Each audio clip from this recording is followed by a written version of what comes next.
Sego. That is the way my people introduce and say hello. From 1831 to 1996, over 130 federally funded church-run residential schools were attended by more than 150,000 Indigenous children. The goal, as Canada's first Prime Minister, John A. Macdonald, so succinctly put it, was to take the Indian out of the child, or forced assimilation. It was a culture genocide that has to this very day reverberated through generations of Indigenous peoples throughout intergenerational trauma. How may you ask? Stories stolen, stories lost, stories too horrific to tell. Where was God in this mix? God was especially used in a wrong way. The great mystery was always close by, for we never forgot our great Manitou. And now we're going to listen to a video that is from Phyllis Webstad, that she was at St. Joseph's Residential School in British Columbia.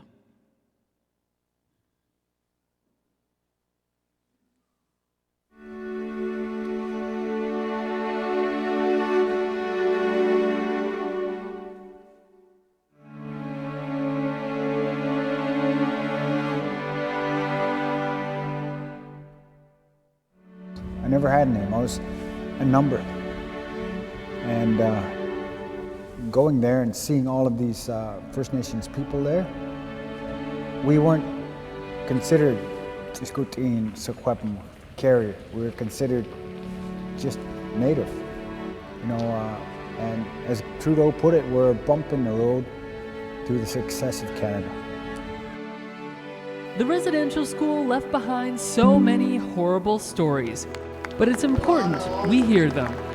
We honor all of you. I had just turned 6, and my grandmother brought me down to Robinson's. It's a store where I think the insurance place is now, and I picked out, I remember a shiny orange shirt to go to school in, and it was an exciting time. But when I got to the residential school, we were stripped of our clothing, and I never did wear it again. And nobody cared that we had feelings. Nobody coddling us, nobody hugging us, nobody telling us it would be okay. We didn't matter. As difficult as these stories are, they are finally instigating change and finally leading to healing and recovery. We don't talk about it at home. It's not conversation we have over tea. We just don't. And so now maybe with this, we can start telling more of those stories, because they didn't even know about my orange shirt story. And it's that story that has inspired Orange Shirt Day, which will be held on September 30th. It's a day about listening and remembering all that happened at the school. As non-First Nations, it's easy for us to put something like this out of sight, out of mind, and not even think about it. And we have conversations, well, why don't people just get over it? It happened a long time ago. It wasn't a long time ago. Somebody my age, went to residential school, and that impacted my life, because we can listen and do everything, with facts, but it's until it gets into our heart and we hear the story firsthand that it actually changes us from the inside out. And I think that's an important piece to reconciliation. There's still a long ways to go, but what we have here is a historic start for Canada. In fact, it's a perfect start, no less, on the process of remembering, recovering, and reconciling. With Go Williams Lake, I'm Jonathan Horst. So that's Phyllis Webstad, and that's the reason why we have it. Listen, there's a good chance somebody's trying to hack your website right now. You gotta make sure you're covered. I'm talking about enterprise-grade. Not a problem. Can you imagine going on a 300-plus night sleepover? That is what it was like for Phyllis Webstad, whom you heard about in the video, in the book that she wrote, Phyllis's Orange Shirt. The video in our book cannot tell you about the horrors that happened in those schools, and neither will I. It was a lot for my 4-year-old mind to try and understand and attempt to comprehend the amount of hate seen in adults towards children. We were taught to pray to God to remove our sins. I prayed nightly that I would die, and so many more did as well. There's the image of the school I attended. That is the Mohawk Institute in Brantford, Ontario. It's one of the longest running schools. It opened in 1828, and the government says it closed on June 27th, 1970. But that is another one of its lies to you. As I personally know, it was closer to 1974. Reverend Zimmerman, the Butler family, my family, we all lived on the school property. It was a big property, about half-mile out. The Zimmerman house was by the school. The Butler family was over on this side of the driveway, and my house was on that side of the driveway.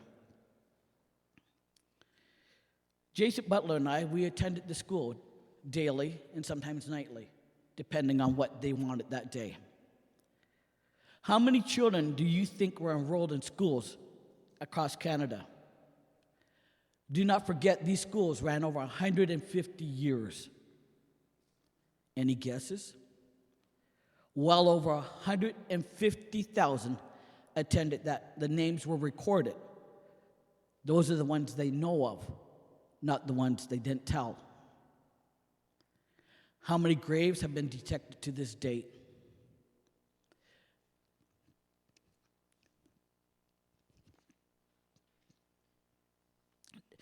$10,545 graves at this moment have been found. With truth and reconciliation, we now have a chance to right the wrongs done by all, not only to the people, but as well as to the Creator. By establishing this mutual respect and maintaining it, we are attempting to bridge that gap between all parties, the government, the church, and the people. We learned last week that forgiveness, Reverend Charmaine Bailey spoke about forgiveness last week. Forgiveness does not happen only once, but 77 times. Forgiveness does not mean we must forget the wrongs, nor does it mean we cannot hate the unforgivable acts done against us. No. Still, we must learn from them. Learning from it helps us to heal. With healing comes enlightenment and understanding, which helps us to find the love we need to forgive and move forward. This is my personal ribbon shirt. Indigenous men wear ribbon shirts. This one I made. This one has a purple ribbon. That's the black one. Purple ribbon. And the purple represents my tribe, my people, from the Six Nations Reserve. The black one here, it represents the deceased of my family and friends that I lost at the school. This one means the most to me. This one means peace. Peace and love. Love not just for some, but all. Even though I still feel strong animosity towards some of them. For John said it best when he said, if someone says, I love God, and hates his brother, he is a liar. For he who does not love his brother, whom he can see, how can he love God whom he cannot see? The wrongs that happened in this school and that continued intergenerational has a cycle. And that cycle keeps moving until finally somebody stops it. And when stopping it, that's where the healing for each of us begins. The hardest truth I had to face was to be able to accept that I am Indigenous and not to be ashamed. Not to drop my head down when I'm in a crowd, but to be proud and relearn who I am. Chief Dan George spoke it best when he said, "The beauty of the trees, the softness of the air, the fragrance of the grass, it speaks to me.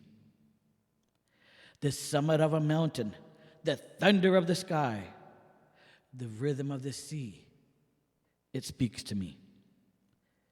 The faintness of the stars, the freshness of the morning, the dewdrops on a flower, speak to me. The strength in a fire, the taste of a salmon, the trail of a sun, and the life that never dies or goes away, speaks to me, and my heart soars." Chief Dan George also spoke to us one time. We were in a hut in the longhouse, and he sat us all down. And he said to us, "This is what you need to learn if we're ever going to have truth and reconciliation amongst our people." He barely spoke up, so you really had to sit and listen. And as a small child, it was like, I cannot hear a word he's saying, but I did hear it in the end.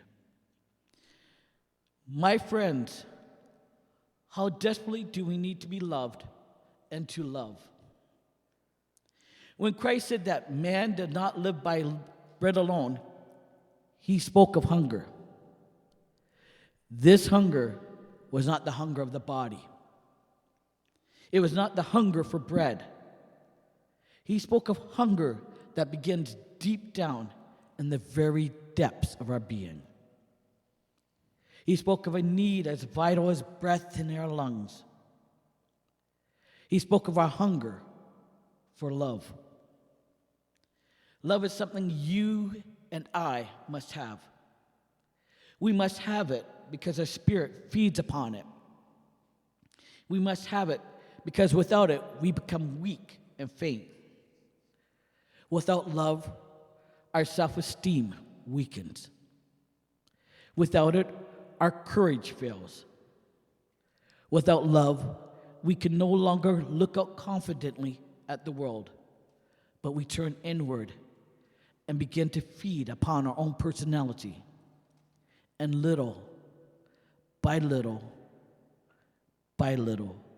we destroy ourselves. With love, we are creative. With love, we march tirelessly. With love, and with it alone, we are able to sacrifice for ourselves and others.